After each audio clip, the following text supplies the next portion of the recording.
ፈጣሪ ያዳላል በሚለው ሳቢ ማለት ደምድም ያለው ሰይጣን ነው የሚልህ እንዲህ ስደመድም ግን ማን ብዙ ስቃዮችና ብዙ ፈተናዎችን ስላየው ነው። በጣም ከባድ የሆነ ጉዳይ ነው። ምክንያቱም የሚደርስብህ ጫና የሚደርስብህ የሳይኮሎጂ ጉዳት ቀላል አይደለም። ያለችን ነገር እስካሁን አብሶ ደግሞ ሁለተኛ ፍቅረኛ ይዤ እሷም ያለችበት መንገድ እስቲ ጭንቅላቴ እስካሁን ድረስ ይጮሃል። ያው እሷ ሴት ነች፣ በቃ አንተ ሴትን ለማስደሰት አልተፈጠርክም። ይሄ ታዲያ ከተፈጥሮ መጉደል ውጪ ምን ልንለው እንችላለን? ሊያጋጥም ይችላል። እንግዲህ ሰዎች በቁመታቸው ብቻ ረጅም የሚሆኑት በጣም አጫጭር ሰዎችም አሉ። ይሄ ተፈጥሮ ነው። እንዴ በቃ ችግሬ ሊያውቁብኝ ነው ማለት ነው። እንዴ ገዛ ጓደኞቼ እንደዚህ የሚሉኝ አንዳንድ ሴቶች ብልት ያነሰው አንተ ያ ነገር ስለሆንክ ይሉኛል። ደስ የሚል ጊዜ አሳልፌ ሳይሆን ቢያንስ በዛ ጋር ብር ስለከፈልኳቸው ሴተኛ አዳሪዎችን እንደምችል ይነግሩኛል። በቃ እንዳረገ ሰው አክት ያደርጋሉ። ከኔ ጋር ሲተኙ እንደሚደሰቱ ይነግሩኛል። ከዛ እሷ ከኋላ ነበረች። በጣም ኃይለኛ ምት ነው ማጆሪቲ ላይ የተመታሁት፣ ግን ከድንጋጤ ብዛት ምንም አልመሰለኝም። ከዛ በቃ ተያያዝን እና የሴት እጅ ሁላ አልመሳሌ ጥንካሬዋ ለካ ሴት ሳትሆን እንደዚህ ሴት መስለው ወንዶችን የሚደፍሩ አይነት ወንድ ነው። በቃ አሁን ደምድም ያለው እኔ ከዚህ በኋላ ዳግም ሴት ላርቀብ ይኸው ብዙ ጊዜ ብዙ አመት ሆኖኛል። እንዴ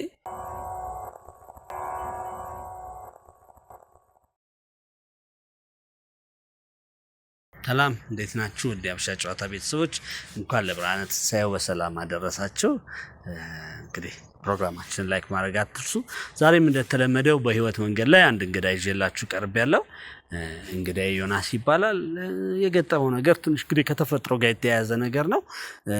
ተፈጥሮን ደግሞ ያው በአግባቡ ካልተጠቀምነው በራሱ የሆነ ችግር አለው።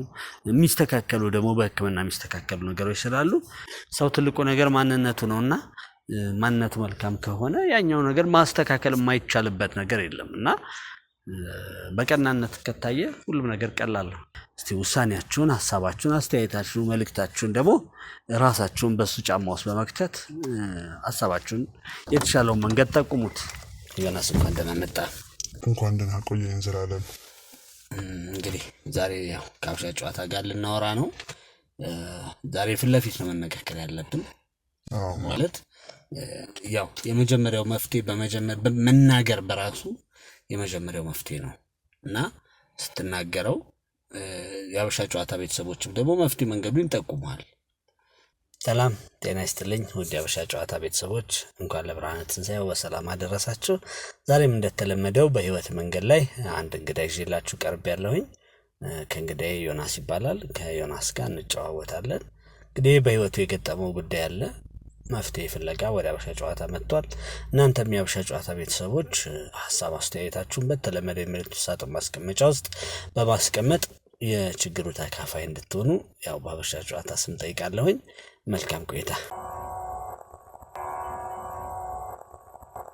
እስቲ ከችግርህ እንጀምር። ምንድነው አሁን ዮናስ ጋር የተፈጠረው ነገር? እሺ በመጀመሪያ ያው እስቲ ከችግሬ ከመጀመር ቢያንስ እናንተንም ላመስግን። ምክንያቱም ይህንን እድል ስለሰጣችሁኝ እኔም ሌላው ትልቅ እንኳን መፍትሄ እንደማገኝ እርግጠኛ ነኝ። ግን መጥቼ ተናገሬ እፎይ ብዬ እንድሄድ ስለምታደርጉኝ ከኔ በፊትም ደግሞ ብዙ ሰዎች እዚህ መጥተው ተናግረው መጀመሪያ እፎይ ብሎ ነው ሄዱት። ከዛ በኋላ ነው መፍትሄ ያገኙት። ይህን እድል ስለምታመቻችሁ ዘላለም በጣም ነው የማመሰግናችሁ። በርቱ። እኔም ያው አንድ ችግር ተጠቂ ነኝ፣ ግን እንደኔም ከኔ የሚባሱ ብዙ ሰዎች አሉና ለሁሉም ለችግርተኛ መፍትሄ ስለምትሆኑ እግዚአብሔር እንግዲህ የሥራችሁን ዋጋ አይቶ ይክፈላችሁ ነው እላለሁ። እንዳልከው ስሜ ዮናስ እባላለሁ። ትልቁ ችግሬ ምን መሰለ? በግብረ ስጋ ግንኙነት ወቅት የሚፈጠር አንድ ትልቅ ችግር አለ። እሱ ምንድነው? የብልት ማጠር ወይም ደግሞ የብልት ምንድነው የሚባለው? ማነስ ነው የሚባለው። እሱ አለብኝና በግብረ ስጋ ግንኙነት ወቅት በጣም ነው የምቸገረው። በጣም ነው የምጎዳው። ስሜቱ በጣም ከባድ ነው። ማለት እንደፈለክ አትሆንም።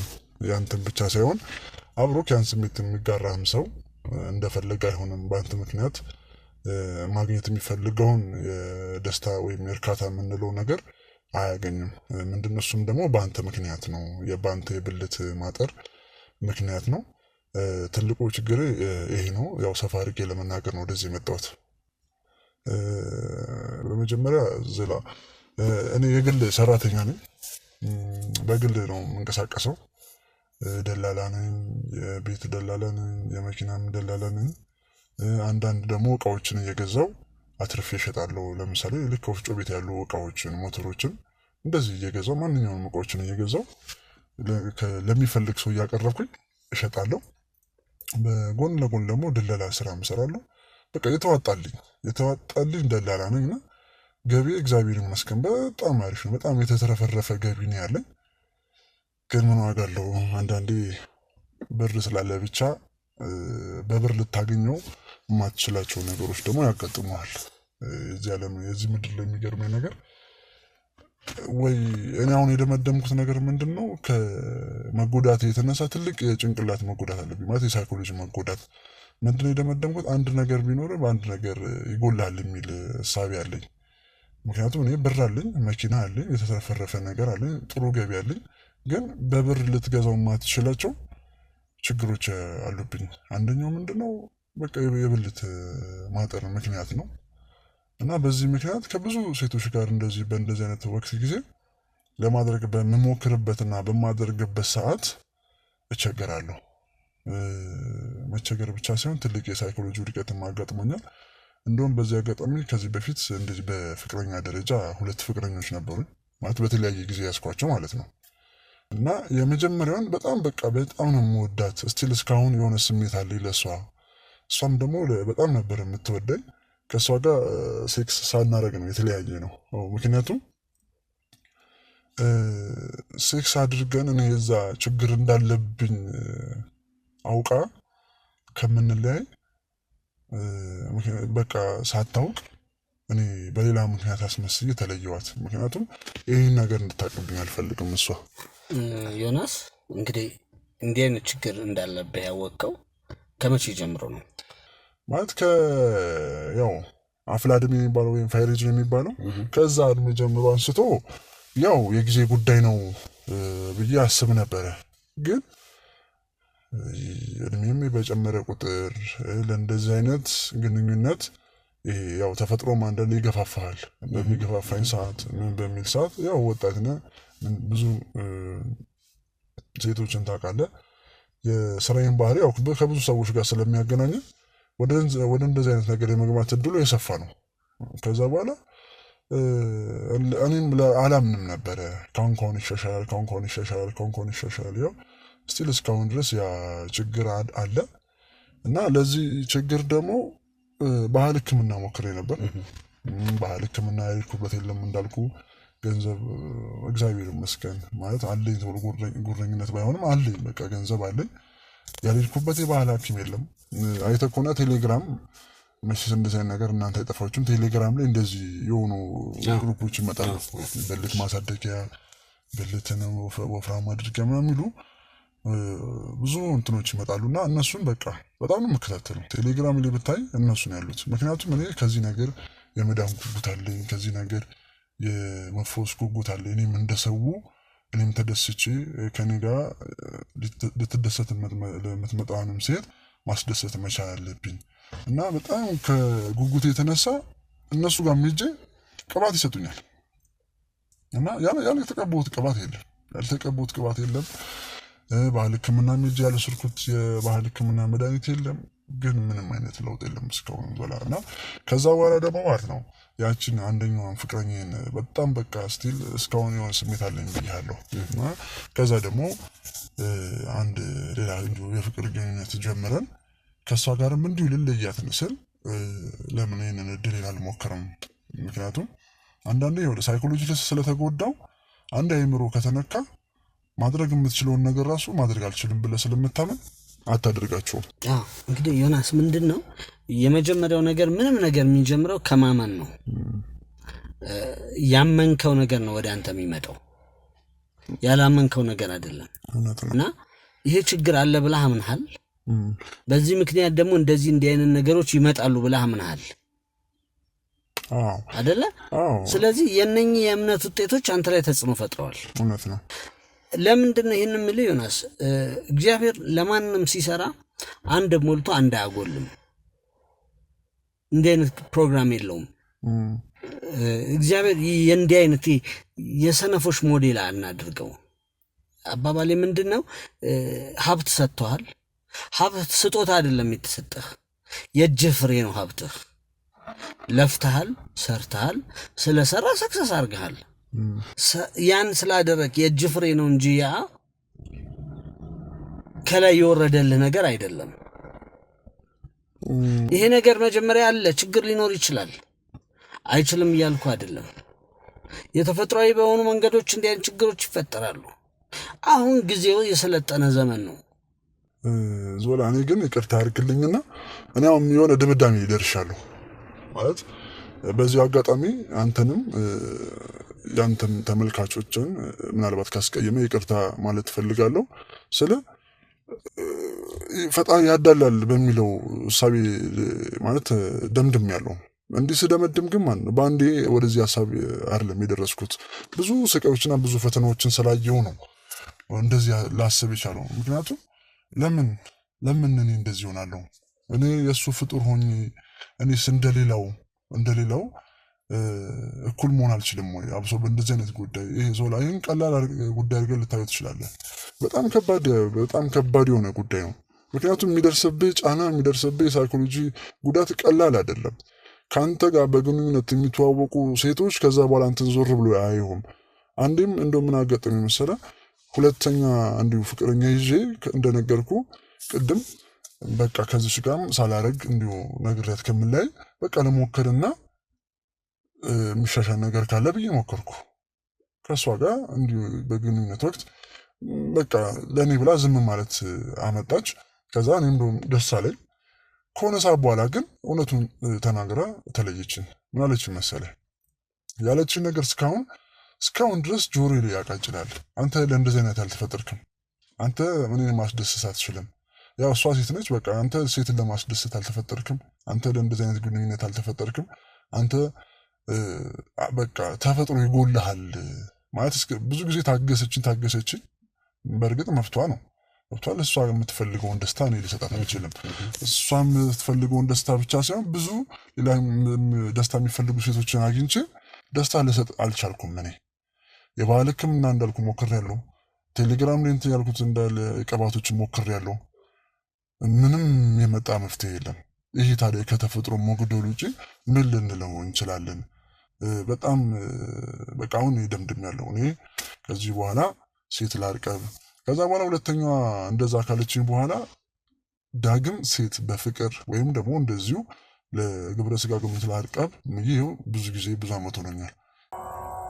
ከዛ በኋላ ምን መሰለህ የማደርገው ሴተኛ አዳሪዎች ጋር ነው የሚሄደው። ገንዘብ ከፍለህ ስለሆነ እነሱ ጋር ብዙ ነገሮችን የምታደርገው ከዛ በፊት ሲደርስብህ የነበሩ የሳይኮሎጂ ጉዳት አይደርስብህም። ምክንያቱም እነሱ ገንዘባቸውን ያገኛሉ። በቃ እጅ ምንድን ነው የማደርገው? በራሴ ስለማፍር በራሴ መተማመኑ ስለሌለን እሄድና እያወሯቸው ነው ዝም ብዬ እተኛለሁ፣ አወራቸዋለሁ እና አንዳንድ ሴተኛ አዳሪዎችም ይህን ጉዳይ እነግራቸዋለሁ። እና እኔ እንደውም ሲሄድ በጣም ደስ የሚላቸው ምክንያቱም እነሱ ይህን ቀን በቀን ይህን ስራ ስለሚሰሩት ለእነሱ ይሰለቻቸዋል ያ ስራ። እና እኔ ሲሄድ ግን ቢያንስ አንድ ቀን እፎይ ብሎ ያድራሉ። ከኔ ጋር እናደረግም ሄጄ እያወራቸው አድራለሁ።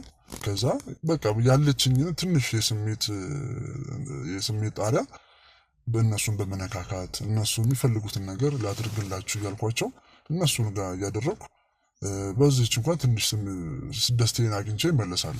እነሱንም ብራቸውን ሰጥቻቸው ሳይኮሎጂ ጉዳት አይደርስብኝም። እና በጣም በቃ ብዙ ዓመት በእንደዚህ አይነት ህይወት ውስጥ ነው ያለሁት። በጣም ተመችቶኛል። ለምን ከዛ በፊት እንደነገርኩ ሴት እቀርባለሁ።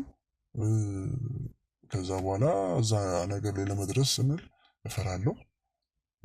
ከዛ እንደውም አንዳንዶቹ አንተ ወንድ አይደለም ሁላ እስከ መድረስ ሁላ የሚደርሱ አለ። እንደዚህ የሆንከው ሌላ ነገር ሁላ እኔን የመጠርጠር ሁላ አንዳንድ ሴቶች ይጠረጥሩኛል። አንተ በቃ እንደዚህ የሆንከው ሌላ ነገር ስለሆንክ ነው ብሎ ያስቡኛል። እና የሚደርስብህ የአእምሮ ጫና በአንዴ እንደዚህ ተናግረህ የምትጨርሰው ጉዳይ አይደለም። እና አንዴ ደግሞ ምን ገጠመኝ መሰለህ በዚሁ አጋጣሚ ለመናገር እና ያው ከስራ እንደጨረስኩ ቀን በቀን ነው ሴተኛ አዳሪዎች ጋር የምሄደው። ደንበኞች አሉኝ። አንዴ አንዷ ጋር በቃ ደስታዬን የማገኘው እዛ ነው አሁን ላይ። እና ካልሄድኩ ደግሞ ምንድነው የማደርገው? መጠጥ ነው የምጠጣው። እየጠጣው ጓደኞችም ጋር ከነሱ ጋር እጠጣለሁ። ከሌሎም ደግሞ ብቻዬን እጠጣለሁ። እና አንዳንድ ጓደኞች ጥቂት የሚባሉ ጓደኞች ይሄን ነገር ያውቃሉ። ያው ምክንያቱም ሲጨንቅም ማታመክረው ሰው የለም። እኔ ግን ትንሽ ጓደኞቼ ነው ያማከርኳቸው። እነሱም የመጀመሪያ ሰሞን ላይ ትንሽ ምክር ቢጤ ይሰጡኛል። አይዞህ ይሄ እኮ የጭንቅላት ጉዳይ ነው፣ ጭንቅላትን ስላሳመንከው ነው አንዴ ይሉኛል። ከዛ በኋላ ነው አንዳንዱም ልክ እንዳልኩ ይሄ ጎዶሎነትን የሚነግረኝ ጓደኞችም አሉኝ። አሁን በእርግጥ ከነሱ ርቄያለሁ። አሁን ግን ዮናስ አንድ የምነግርህ ነገር ምንድን ነው፣ የመጀመሪያው ነገር እንዳልኩ የማመን ችግር አለ። አንተ ችግሩን አምነኸዋል። ሁለተኛ በዚህ ጋር ያለ የአእምሮ ሕክምና ወይም በዚህ ጉዳይ ላይ ያሉ ሕክምናዎችን አልተከታተልክም ማለት ከባህላዊ ውጭ። ይሄ በየቴሌግራሙ ላይ የሚለቀቁ በፌስቡክ ላይ የሚለቀቁ መድኃኒት ነን ባዮች በቀላሉ ለማረጋገጥ ከፈለጋችሁ የመሸጫ አድራሻቸውን ጠይቋቸው። ምንም አይነት አድራሻ የላቸውም። ያሉበት ድረስ በነፃ እናቀርባለን ነው የሚሉት። ይሄ ደግሞ ህጋዊ ያለመሆናቸውን ከሚያሳይበት አንዱ መንገድ ነው። ምክንያቱም መድኃኒት ሰው በፈቀደው መንገድ ማንም ቤቱ ድረስ የሚያመጣለት ዕቃ አይደለም።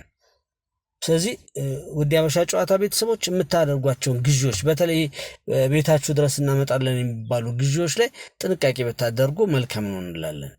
ዮናስም እንግዲህ እነኝን መድኃኒቶች ተጠቅመሃል። እነኝህ መድኃኒቶች አምነን የተጠቀምናቸው። አሁንም እምልህ ነገር ምንድነው፣ የመጀመሪያው ነገር የሳይኮሎጂ ሐኪም ያስፈልግሃል። ራስን መጀመሪያ ማመን አለብህ። አዎ የሰው አንደበት እሳት ነው። የሰው አንደበት ከባድ ነው። ያ አንደበት አይጎዳህም እያልኩ አይደለም፣ ይጎዳል። ግን ለዚህ ጉዳት ደግሞ ተጠያቂ የሚሆን ፓርት አለ። ያ ፈጣሪ አይደለም። ፈጣሪ ከሰው ያሳነሰ ነገር አይደለም። መጀመሪያ አይምሯችን ደጋግመን የሚሰሩብን ነገሮች አሉ። በህይወታችን ውስጥ ይሄ ነገሮች ያጋጥማሉ። ሁሉም ሰው በዚህ ነገር አቋሙ ላይ የበረታ ነው ጀግና ነው ማለት አይደለም።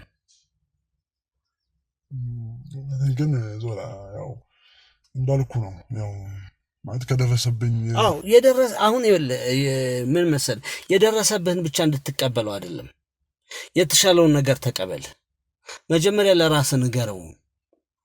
አንተ ምን አይነት ሰው እንደሆንክ ለራስህ ንገረው። አለመቻልህን የምትነግረውን ማንነት ይዘህ መቻልን የሚሰራ አካል አትጠብቅ። መሮጥ እግርህ መሮጥ እንደማይችል ደጋግመህ ለራስህ እየነገርከው ስለ ሯጭነት ብትነግረው አይሆንም። ስለዚህ የመጀመሪያው ነገር ይህንን ነገር ተቀበል። አሁን ምንድን መሰለ ዮናስ፣ ሰው የመጀመሪያው ነገር ከራሱ ጋር ሳይስማማ ሲቀር ርካሹ ቦታ ላይ ነው ራሱ የሚያስቀምጠው፣ የማይገባው ስፍራ ላይ ነው የሚያስቀምጠው። ስለዚህ አንተ ምንድን ይሆንከው? የማይገባው ቦታ ላይ ራስህን ማስቀመጥ ጀመርክ። ገባ? አንተ ከሴተኛ ዳሪዎች ጋር የምትልበት የሚገባህ ቦታ አይደለም። ምክንያቱም የማይገባ ነገር ላይ አእምሮ በነገርከው መጠን ወደማይበረባው ወደማይጠቅም ስፍራ ነው የሚልክህ። ስለዚህ አንተ መጀመሪያውኑ ከዚህኛው ነገር መራቅ አለብህ። የመጀመሪያው ማለት ነው። ሁለተኛው ደግሞ አእምሮህን አሳምነው። ከዛ ደግሞ የዚህ ባለሙያ ሐኪሞች አሉ። አዎ እንዲህ አይነት ችግሮች ሊኖሩ ይችላሉ፣ አይችሉም አይደለም። ዛሬ ዓለም ሰልጥኖ የትና የት ደረጃ ደርሷል እኮ አይደል? የመጨረሻው ነገር አንተ ካለ ካፒታል ካለ አቋም ካለ ገንዘብ አኳያ የሰለጠነው ዓለም ሄደህ ሁሉ እኮ ሰርጀሪ ምክል ትሰራ ትችላለህ። ከዛም በፊት ግን ሌሎች ትሪትመንት መንገዶች አሉ። እዚህ ላይ እንግዲህ ሙያተኛ የሆናችሁ ሰዎች ሀሳብ አስተያየታችሁን ስጡበት። እንዴት አይነት ነው የተሻለው መንገድ? እንዴት አይነት ነው ቀናው መንገድ? የትኛው ነው መሆን ያለበት? ይሄ የባለሙያ ስራ ነውና ባለሙያ የሆናችሁ ሰዎች በዚህ ላይ ሀሳብ አስተያየታችሁን ስጡት። ዮናስ ከሰው አንደበት ብዙ አትጠብቅ። የሰማኸውን ነገር ሁሉ ወደ ነፍስ አትክተት። እና መጀመሪያ ደግሞ ስለ ራስ አካል ደጋግመህ እንደማይሰራ አትንገረው። ደጋግመህ የነገርከው ነገር ወደ አንተ ስለሚመጣ ማለት ነው።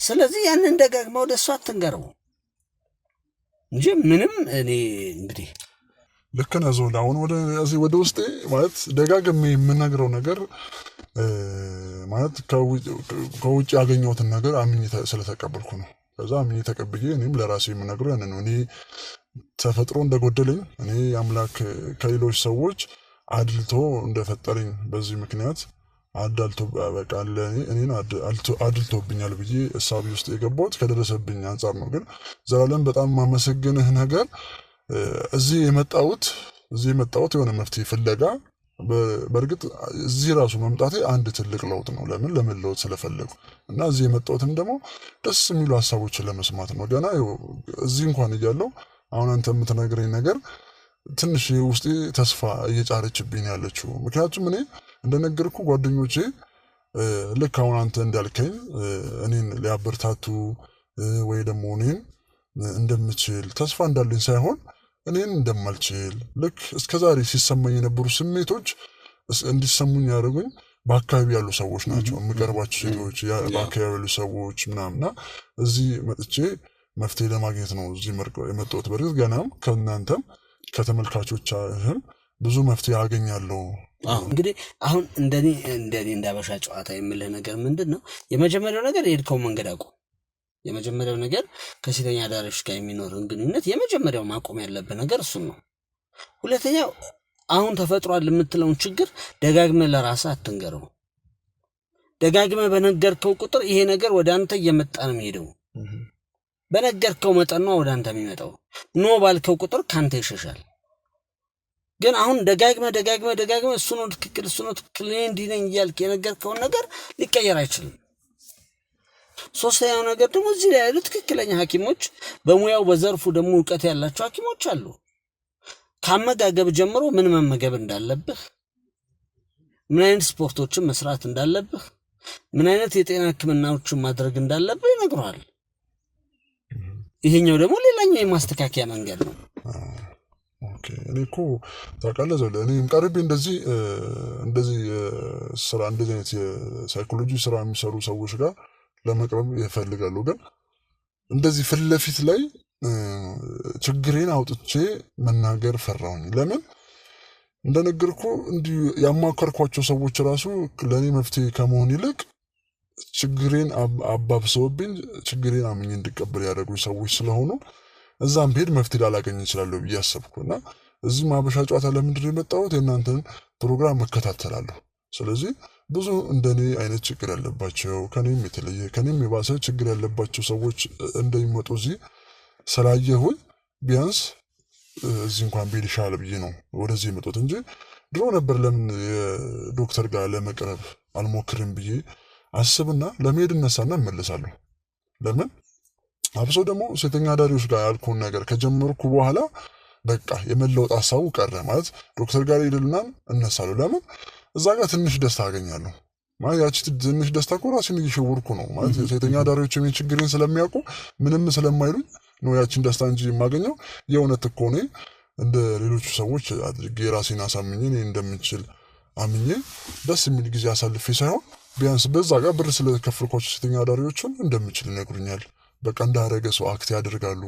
ከኔ ጋር ሲተኙ እንደሚደሰቱ ይነግሩኛል። ምንድነው እነሱ ስለከፈልኳቸውና ይህ ችግር ስለሚያውቁ ነው እንጂ እንደው የእውነት እኔ ከእነሱ ጋር አድርጌ እነሱን ማስደስቼ በራሴም ተማምኜ አይደለም እንደዛ እነሱ የሚሉኝ ማለት ነው። እና ሳይኮሎጂስቶች ጋር ልሄድ ብዬ እንዴ በቃ ችግሬ ሊያውቁብኝ ነው ማለት ነው እንዴ ገዛ ጓደኞቼ እንደዚህ የሚሉኝ ስለነገርካቸው እነሱም እንደዚህ ያደርጉኛል ብዬ ስለምፈራ አልሄድም። አብሶ ደግሞ ሁለተኛ ፍቅረኛ ይዤ እሷም ምን ያደረገችኝ በጣም በቃ ጭንቅላቴ ላይ ስቲል እስካሁን ድረስ ይጮሃል። ያለች ንግግር ያለችበት መንገድ እኔ በቃ ጭንቅላቴ ድረስ እስካሁን የተቀረጸብኝ እሱ ነው። መቼም ልረሳው ማልችለው ነገር ነው። ልረሳው ፈልጋለሁ። ግን አሁን ዮናስ ምን መሰለህ እንግዲህ የሰው ልጅ በሁሉም መንገድ የራሱ ጎዶሎ ነገር አለው። በባልንጀሮቹ በኩል ጋር የተፈጠረ ክፍተት አለ። ከዚህ ቀደም ሀበሻ ጨዋታ ላይ የቀረበች አንዲት ሴት ለረጅም ጊዜ ፖርኖግራፊ ታያለች። አላስፈላጊ ነገር ከአጎቷ ጋር የነበራት ግንኙነት ነበር። በኋላ ፍቅረኛ ይዛ ፍቅረኛዋ እንደሚጠብቃት ሰው አይደለች። ማለት ካየችው የፖርኖግራፊ አዲክሽን የተነሳ ሌላ አይነት ሰው በመሆኗ ለጓደኞቿ ሁሉ እየዞረ ነው የነገረው። እቺ ምን አይነት ሰው ናት እንዲህ አይነት ናት ብሎ በቃ በኔጌቲቭ ስለነገረ እሷ ላይ የፈጠረው ተጽዕኖ አለ። ገብቷል። አንተን አትችልም በሚል ነው አይደል? እሱ ደግሞ በጣም ትችላለች፣ ስለዚህ እሷ ማን ይችላታል ብሎ ደግሞ ይተናገራል። ስለዚህ የሰው አካሄድ ሁሉ ጊዜ በራሱ በሚመቸው ልክ ነው የሚናገረው። አንተንም አሁን ያመጣበት ችግር ይሄ ነው። አንደኛ የምትነግረውን ሰው መምረጥ ይኖርብሃል። ለዘፈቀደ መንገድ ሰው መንገድ ይህን ጉዳይ መንገድ አያስፈልግም። ሁለተኛው ደግሞ በህይወት ውስጥ የማይመለከታቸው ሰዎች ስላንተ ኮሜንት ሊሰጡ አይገባም። ያን እድል መክፈት አይጠበቅብህም። ሶስተኛው ነገር እና ትልቁ ነገር ግን የዚህ ጉዳይ ባለቤት አንተ ነህ። አንተ ስለሆንክ አንተ ራስህ መቀበል አለብህ እና ራስህን ለለውጥ ማዘጋጀት አለብህ። የማይለወጥ የማይቀየር ነገር የለም። ግን ያው ሰይጣን ነው የሚልህ ክፉ ነገር ወደማይገባ ስፍራ እንድትሄድ ያደርግሃል። ይህን ነገር ደጋግመህ በሰማህ ቁጥር ደጋግመህ ወደ ራስህ ባመጣው ቁጥር የማይገባህ ነገር ጋርና ርካሽ ወደሆነ ቦታ እንድትሄድ ያደርግሃል። ሴተኛ አዳሪ ጋር መሄድ ክብር አይደለም። እሷ ገንዘብ ስለቸገራት የህይወት መከራዋ ስለሆነ ዛሬም በልታ ለማደር እዛ ጋር ቆማለች። አንተ የሄድክበት መንገድ ግን የኃጢአት መንገድ ነው። ያ ደግሞ እየጎተተ ወደ ኋላ ይመልስሃል እንጂ አያቆምህም። እስቲ የሀበሻ ጨዋታ ቤተሰቦች ዮናስን እንግዲህ ይህንን ነው ያልኩት። እናንተ ከዚህ የተሻለውን አንግል እኔ ያላየሁትን አቅጣጫ ይሻላል የምትሉትን አቅጣጫ በሉት። ዮናስ እስቲ የመጨረሻ የምታስተላልፈው መልእክት? የመጨረሻ የማስተላልፈው መልእክት መፍትሄ ለማግኘት እዚህ እናንተ ጋር መጥቻለሁ። እሱንም ደግሞ ከአሁን ሰዓት ጀምሮ ደስ የሚለው እያገኘሁት ነው። ከዚህ በኋላ ከአንተም ከሀበሻ ጨዋታ ስታፎችም እና ከሀበሻ ጨዋታ ተመልካቾችም ብዙ መፍትሄዎች እንደማገኝ እርግጠኛ ነኝ። ለዚሁ ከወዲሁ አመሰግናለሁ። መፍትሄ ላገኝ እንደመጣው ሁሉ አንድ ገጠመኝ አለችኝ። እሷን ልናገርና ጨርስ። አንድ ገጠመኝ ምንድነው? እኔ ከገጠመኝ አኳያ ይሄን ገጠመኝ ሰምተውት ሰው እንዲጠነቀቅ ነው። ምናለ አንዳንዴ ነገሮች ካልደረሱብን እኛ አንማርም እና ብዙ ጊዜ ሲወራ አሰማ ነበረ። እኔ የደረሰብኝ ነገር ግን ትኩረት ሰጥቼው አላውቅም ነበር። ምን መሰለ? አንዴ ጠጥቼ እንደ መስከረም ነገር አድርጎኛል። እየሄድኩ የሆነ ኮረኮንች ውስጥ ነበርኩኝ። የሆነች ቆንጆዬ ሴት አጋጠመችኝ። ቦርሳ ይዛለች፣ አሪፍ አለባበስን የለበሰችው፣ ጸጉሯ ያምራል። በእርግጥ በዛ ሰዓትም ያው በስካርም አይንም ስላየዋት ትንሽ ቁንጅናዋ ታየኝና የዛን ጊዜ ሴተኛ አዳሪ ጋር አልሄድኩም ነበረ። ከዛ እሷን አናግሪያት ከዛ እንደ ማሳዘን ነገር አለችና ማዳሪያ እንዳጣች ነው የሆነችው። ከዛ እኔ ቤት አሳድርሻለሁ ብዬ ወሰድኳት።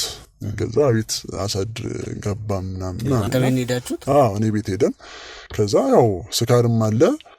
እኔ ቤትም ደግሞ ስላሳድርኳት እቺ ልጅ የዛን ቀን ስለማውቃት ምንም ብትል ምንም አያገባኝም ብዬ ለምን ያው ያለብኝ ችግር አለብኝ ብዬ ስለማመን ለምን ከሷ ጋር አልሞከረም ብዬ መኝታ ክፍል ይዣት ሄድኩኝ እና መኝታ ክፍል እንደውም እኔ ነበርኩ ቀደም ብዬ የገባሁት። ከዛ እሷ ከኋላ ነበረች። ልክ እንደገባሁ ማጅራቴ ላይ ነው ስመታ የታወቀኝ። ማለት በጣም ኃይለኛ ምት ነው ማጅራቴ ላይ የተመታሁት፣ ግን ከድንጋጤ ብዛት ምንም አልመሰለኝም። ከዛ በቃ ተያያዝን እና የሴት እጅ ሁላ አልመሳለ ጥንካሬዋ። ለካ ሴት ሳትሆን እንደዚህ ሴት መስለው ወንዶችን የሚደፍሩ አይነት ወንድ ነው ለካ ያጋጠመኝ እኔን። እና ምን ልፈልግ ግን ያው አንዳንዴ ነገር ካልደረሰብና አንማርም ብሎ ይሄን ነው ብዙ ጊዜ እንዲሰምቻለሁ ልብ ብዬ አላውቀውም ነበርና ለሀበሻ ጨዋታ ተመልካቾችም ላስተላልፍ የምፈልገው አንዳንዴ ነገሮች እስኪደርሱብን አንጠብቅ። ከሰዎች በመስማት ወይ ከሚዲያ ወይ ከኢንተርኔት በመስማት መማር አለብን። እና ከዛ በኋላ ምንድን ያደግነው መደባደብ ጀመር። መጀመሪያ ደንግጬ ነበር የሴት ጉልበትም አልሆነ ብዬ። ከዛ ገባኝ ወንድ እንደሆነ። ከዛ እንደምንም ከዛ ለቀቀ እንዴ በጣም በቃ ምቱ ራሱ ኃይለኛ ነው እና ግን ከድንጋጤ የበለጠና ምንም አልመሰለኝም። ከዛ ቦርሳ ምናምን ነገር ይዛል ነበር ማለት ይዞ ነበረ እና ውስጡ ምንድነው በጠርሙስ የሆነ ነጭ ጠርሙስ አለ የሆነ እንደ ቅባት ፈሳሽ ነገር ነበረው እና በሱም የሆነ ነገር ሊያደነዘኝ ሞከረ። ምንድነው የገባኝ ያን ነገር አስነክቶ ራሴን ስቼ ስወርቅ የፈለገውን ነገር ሊያደርገኝ ማለት መቼስ ሊዘርፈኝ አይደለም የመጣው ሊደፍረኝ ነው የመጣውና እንደምንም ብዬ ከሱ ጋር ተጣልቼ ያለ አቅሜን ተጠቅሜ ሰዎች ያካባቢ ያሉ ሰዎችን ምናምን ጠርቼ አመለጥኩኝ። ግን እሱንም ይዤው ለህግ ለማቅረብ እንትን ስል አመለጠኝ እሱም እና እኔ ድንጋጤ ውስጥም ስለገባው አልተከተልኩትም፣ ምንም አላልኩትም እና ጭራሽ የራሴ የሆነ ችግር እያለብኝ ሌላ ደግሞ ችግር ተደረበብኝ። ማለት እንደዚህ እኔ አስቤ አላውቅም። እና የሆነ ጊዜ ምን ትዝ አለኝ እንደውም ቅድም ስነግር ከሰማ አንዳንድ ሴቶች ብልት ያነሰው አንተ ያ ነገር ስለሆንክ ይሉኛል። እና እንዲህ እውነትም ያ ነኝ እንዳልኩ ከአምላኬ ጋርም ትንሽ ሰጣው ገባ ውስጥ ገብቻለሁ። እኔ እድለኛ አይደለሁም። እኔ ተፈጥሮ ነስታኛለች። እኔ አምላኬ እንደማይወደኝ ስላወኩኝ በቃ አምላኬ እንደዛ አይነት ሰው አድርጎ ፈጥሮኝ ነው እንደዚህ አይነት ጉዳይ ሊያደርስብኝ የቻለው። ያቺ ልጅም የተናገረች ለካ እውነቷ ነው ብዬ አስቤ ነበር፣ ግን አይደለም። በእርግጥ ያው በዛ ሰዓት ያሰብኩትና ይህን አጋጣሚ ያመጡት ያው ተመልካቾችም እናንተም ከዚህ ነገር እንድትማሩና ጥንቃቄ እንድትወስዱ ነው። ስላዳመጥከኝ ይህን እድል ስለሰጠኝ እጅግ በጣም አመሰግናለሁ። ተባረኩልኝ። እንግዲህ የአበሻ ጨዋታ ቤተሰቦች ዮናስ ጋር የደረሰውን ነገር እየሰማችሁ ነው። ያው በርካሽ ቦታ መገኘት መጨረሻው እንደዚህ ነውና ስፍራችሁን ምረጡ። የት ጋር ነው መገኘት ያለባችሁ? ስፍራችሁን ምረጡ። ማይገባ ቦታ ላይ ራሳችሁን አትገኙ። ሰይጣን ክፉ ነው። እንግዲህ እግዚአብሔር ታድጎታል። ጥሩ ነገሮች አይፈጠሩም ነበረ፣ ግን አልተሳካም። ያ ጊዜ አልፏል። እስቲ የእናንተ ሀሳብ አስተያየታችሁን ደግሞ ለዮናስ መልእክት አስቀምጡለት። ሀሳብ አስተያየታችሁ ግዴታ ለዮናስ ያስፈልገዋል፣ ይሰሩታልና በደንብ የሚሆነውን ነገር የሚገባውን ነገር በደንብ አስቀምጡለት፣ አቅጣጫ አሳዩት። የዛሬ ፕሮግራም ይህን ይመስል ነበር። ይህን ዝግጅት ያዘጋጅንላችሁ እኔ ዘላለም ከአበሻ ጨዋታ ጋር ነበረ። መልካም የሥራ ሳምንት ይሆንላችሁ። በነገር ሁሉ እግዚአብሔር መሳካትና መስተካከልን ይሙላባችሁ። መልካም ቆይታ። በሌላ ስራ ከሌላ እንግዳ ጋር እስከማገኛችሁ ድረስ